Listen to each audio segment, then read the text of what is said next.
দেখুন, এটাই হচ্ছে ভোটার কার্ড ভেরিফিকেশনের ফর্ম। এই ফর্মটি বাংলাতে করে দেওয়া হয়েছে আপনাদের সুবিধার্থে। এই ফর্মটি যদি আপনি সঠিকভাবে ফিল আপ করতে পারেন, তাহলে পারে কিন্তু আপনাকে আর অতিরিক্ত কোনো ডকুমেন্টস দিতে হবে না। কিন্তু যদি এই ফর্মটি আপনি সঠিকভাবে পূরণ করতে না পারেন, তাহলে পারে কিন্তু আপনার নামে নোটিশ জারি হবে এবং আপনাকে হিয়ারিং এ উপস্থিত হতে হবে।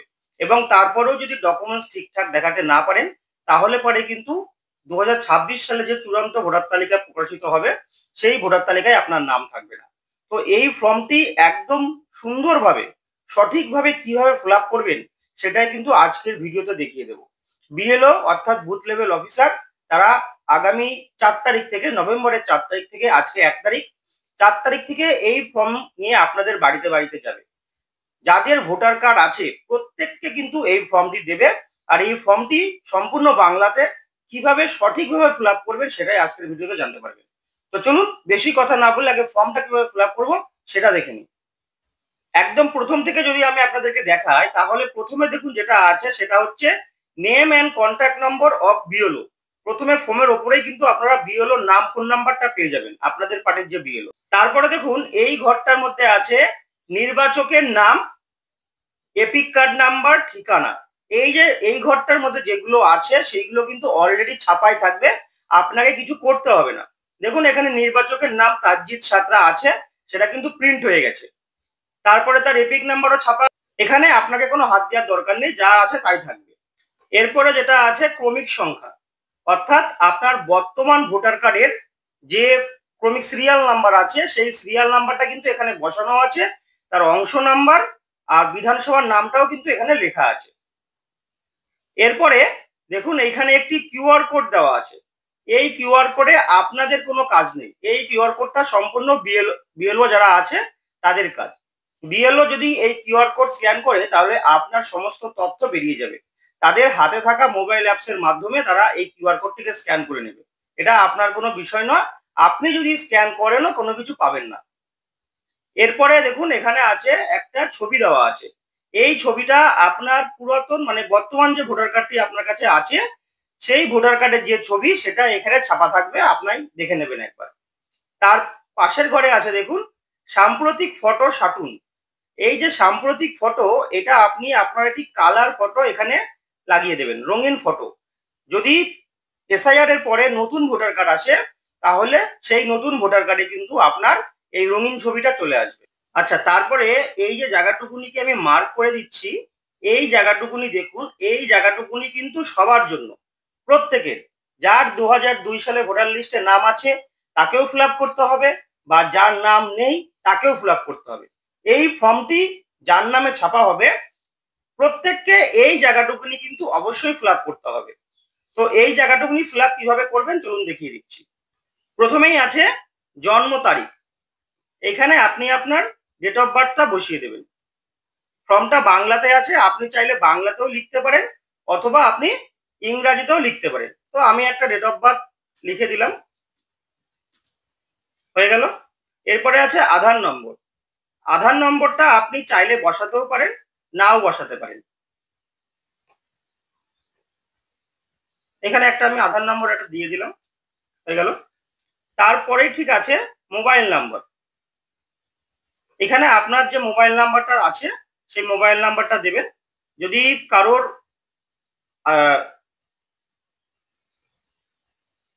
কারোর ভোটার কার্ডের সাথে ফোন নাম্বার লিঙ্ক করা থাকে তাহলে সেই ফোন নাম্বারটাই বসিয়ে দেবেন।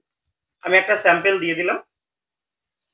এরপর আছে পিতা বা অভিভাবকের নাম, এখানে আপনি আপনার বাবার নামটা লিখে দেবেন, ব্যাস হয়ে গেল। ইংরাজিতে লিখলে সম্পূর্ণ ক্যাপিটাল লেটারে করবেন, তাহলে বিএলওদের বুঝতে সুবিধা হবে। এরপর হচ্ছে পিতা বা অভিভাবকের এপিক নাম্বার, আপনার বাবার যে ভোটার কার্ড নাম্বারটি আছে সেই নাম্বারটি এখানে লিখে দেবেন। এরপরে আছে মায়ের নাম, আপনার মায়ের নামটা এখানে বসিয়ে দেবেন, ব্যাস বসিয়ে দিলাম।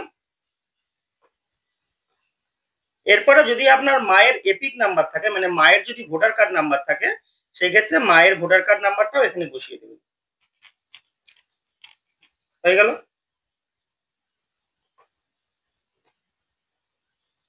এরপর হচ্ছে স্বামী বা স্ত্রীর নাম, মানে যদি মহিলা হয় সেই ক্ষেত্রে এখানে স্বামীর নামটা বসিয়ে দিতে পারেন, যদি থাকে, যদি বিবাহিত মহিলা হয় তাহলে সেই ক্ষেত্রে এখানে স্বামীর নামটা অবশ্যই বসিয়ে দেবেন।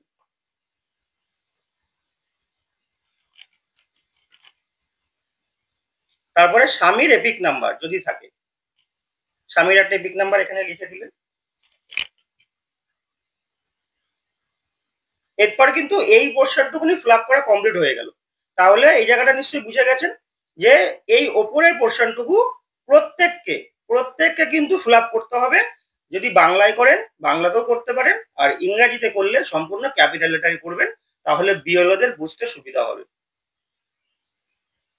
এর পরের পোর্শনটা সব থেকে বেশি ইম্পর্টেন্ট, এইটুকুনি, এই পোর্শনটুকুনি সব থেকে বেশি ইম্পর্টেন্ট, কারণ এই পোর্শনের উপরে নির্ভর করেই কিন্তু আপনার নামে নোটিশ জারি হতে পারে, বা আপনার ড্রাফট লিস্টে নাম উঠতে পারে বা নাম নাও উঠতে পারে, সম্পূর্ণ নির্ভর করবে কিন্তু এর উপরে। তাই এইখানে যে দুটো ঘর আছে, এই ঘর দুটো ফিল আপ সম্পূর্ণটা সঠিকভাবে করতে হবে।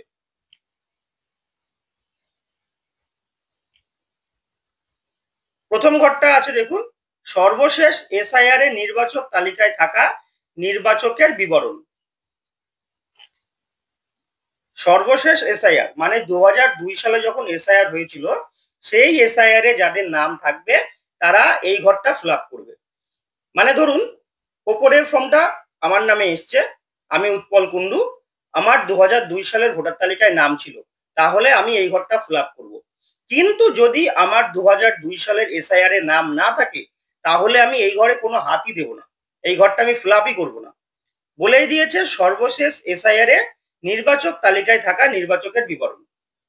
তাহলে আমার যা বয়স, আমার বয়স হিসাবে কিন্তু আমার 2002 সালের ভোটার তালিকায় নাম ছিল না, তাহলে এই ঘরটা আমি ফিল আপ করবো না। কিন্তু যাদের নাম থাকবে তারা কি কি এখানে ইনফরমেশন দেবে দেখুন। প্রথমে আছে নির্বাচকের নাম, এখানে আপনার যে নাম সেই নামটা এখানে লিখে দিলেন। তারপরে আছে এপিক নাম্বার, আপনার ভোটার কার্ডের নাম্বারটা এখানে লিখে দিলেন।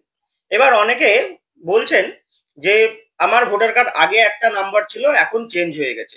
চেঞ্জ হোক, কোনো সমস্যা নেই, আপনার বর্তমান যে ভোটার কার্ড আছে আপনি সেই ভোটার কার্ড নাম্বারটি দিতে পারেন। বা আপনাদের দেখবেন অনেকের ভোটার কার্ডের পিছনে, নতুন ভোটার কার্ড যেগুলো, সেই নতুন ভোটার কার্ডের পিছনে দেখবেন পুরনো ভোটার কার্ডের নাম্বারটি আছে। যদি তাও না থাকে আপনি ছেড়ে দিন। এই যে এসআইআর শুরু হওয়ার আগে প্রায় 2 মাস ধরে বিএলওরা ম্যাপিং বা ম্যাচিং এর কাজ করেছে। তারা তখনই কিন্তু ওই নতুন ভোটার কার্ডের সাথে পুরনো ভোটার কার্ডটিকে ম্যাপিং করে দিয়েছে।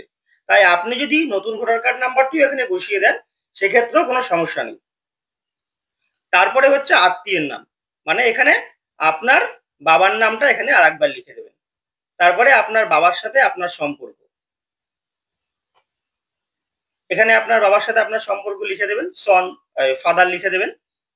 তারপরে হচ্ছে আপনার জেলা, এই ঘরটিতে আপনি আপনার জেলা লিখে দিলেন। তারপরে আপনার রাজ্যের নাম। এরপর হচ্ছে বিধানসভা ক্ষেত্রের নাম। বিধানসভা ক্ষেত্রের নাম আমাদের যেমন 87 রানাঘাট উত্তর পশ্চিম, এরকম আপনাদের যে বিধানসভা হবে সেটা আপনারা এখানটায় লিখে দেবেন।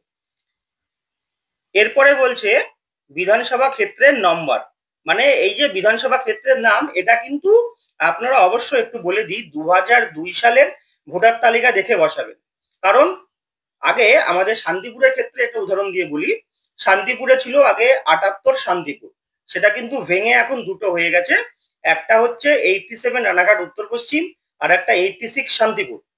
তো আমরা যদি এই ঘরটা যদি আমাদের ফিল আপ করতে হয়, শান্তিপুরের উদাহরণ দিয়ে বলছি, সেই ক্ষেত্রে এখন কিন্তু যাদের 86 শান্তিপুর তারা বিধানসভা ক্ষেত্রের নাম লিখবেন 86 শান্তিপুর, আর বিধানসভা ক্ষেত্রের নাম্বারটা 86 লিখে দেবেন, আর ক্ষেত্রের নামটা লিখে দেবেন শান্তিপুর। আর এখানে অংশ নাম্বার মানে আপনাদের পার্ট নাম্বার, মানে এই ঘরটার মধ্যে যা যা দেবেন সবই কিন্তু 2002 সালের রেকর্ড থেকে। 2002 সালের ভোটার লিস্ট আপনারা সাইবার ক্যাফে থেকে নিয়ে নেবেন, নিয়ে 2002 সালের ভোটার লিস্টে যে পার্ট নাম্বার আছে সেই পার্ট নাম্বারটি বসিয়ে দেবেন। আর এইখানে ক্রমিক সংখ্যা, সেই লিস্টের যে সিরিয়াল নাম্বারটি আছে সেই সিরিয়াল নাম্বারটি এখানে বসিয়ে দেবেন। তাহলে যদি আপনার 2002 সালের ভোটার লিস্টে নাম থাকে তাহলে কিন্তু আপনার ফর্ম ফিল আপ এখানে শেষ, আর কিছু করতে হবে না আপনাকে। বুঝে গেলেন? যদি 2002 সালের ভোটার লিস্টে নাম না থাকে, মানে আমারই যেমন নেই, 2002 সালের ভোটার লিস্টে নাম আমার নেই, তাহলে আমি কি করব? তাহলে আমি এই ঘরটা ফিল আপ করবো। এই ঘরটা দেখুন বলছে, আত্মীয়ের বিবরণ যার নাম পূর্ববর্তী কলামে বা সর্বশেষ এসআইআর এ দেওয়া আছে।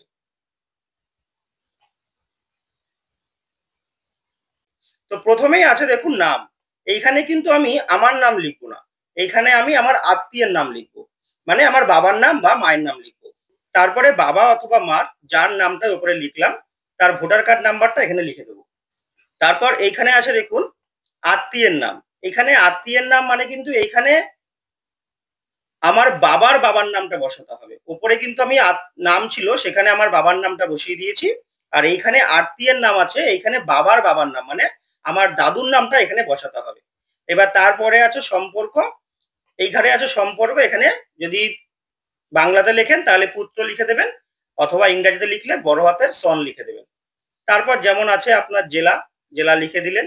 এখানে আপনার রাজ্যের নাম, রাজ্যের নামটাও লিখে দিলেন। তারপরে বিধানসভা ক্ষেত্রের নাম, এটাও কিন্তু সেই 2002 সালের ভোটার লিস্ট দেখে বসিয়ে দেবেন।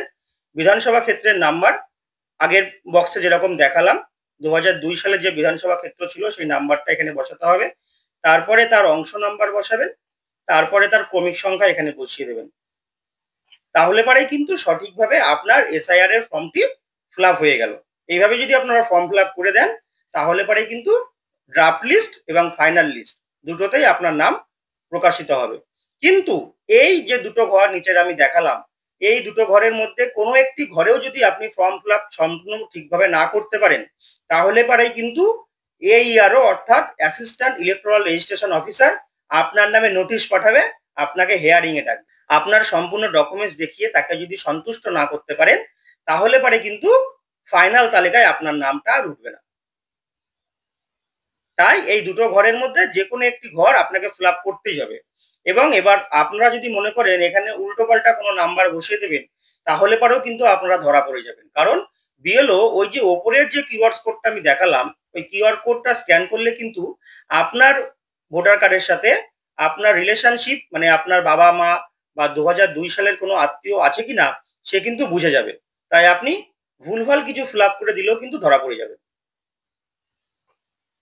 আর এই ফর্মের আর একটা সব থেকে ভালো জিনিস আছে যে যারা পরিযায়ী শ্রমিক আছে তাদের, তারা যদি এই ফর্ম ফিল আপ করতে অনলাইনেও না পারে তারা কিন্তু এই অফলাইনে ফর্মটা ফিল আপ করতে পারবে।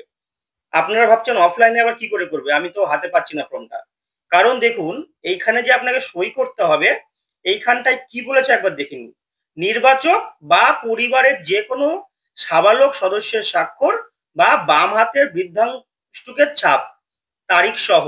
মানে আপনি যদি নাও থাকেন, আপনার পরিবারের যদি কেউ থাকে, আপনার স্ত্রী, আপনার বাবা মা, তারাও কিন্তু এই ফর্মটি ফিল আপ করে এলটিআই মানে বাম আঙুলের যে ছাপ দিতে হয় সেই ছাপটা দিয়ে কিন্তু বিএলও কে দিয়ে যেতে পারবে। তাহলে পরে কিন্তু আপনাকে অনলাইনেও ফর্ম ফিল আপ করতে হবে না বা বাড়িতেও আসতে হবে না। এটা কিন্তু ফর্ম ফিল আপের সব থেকে ভালো দিক এটা। তাই ফর্ম ফিল আপ সবাইকেই করতে হবে। যে এসআইআর এর ফর্ম ফিল আপ করবে না তার নাম কিন্তু পুরোপুরি ভোটার তালিকা থেকে বাদ হয়ে যাবে। এইখানেও যদি কোথাও বুঝতে অসুবিধা হয় অবশ্যই কিন্তু কমেন্ট করে জানাবেন, অবশ্যই রিপ্লাই দেওয়ার চেষ্টা করব। আজকের মতো এখানেই শেষ করছি, নতুন ভিডিওতে আবার দেখা হবে।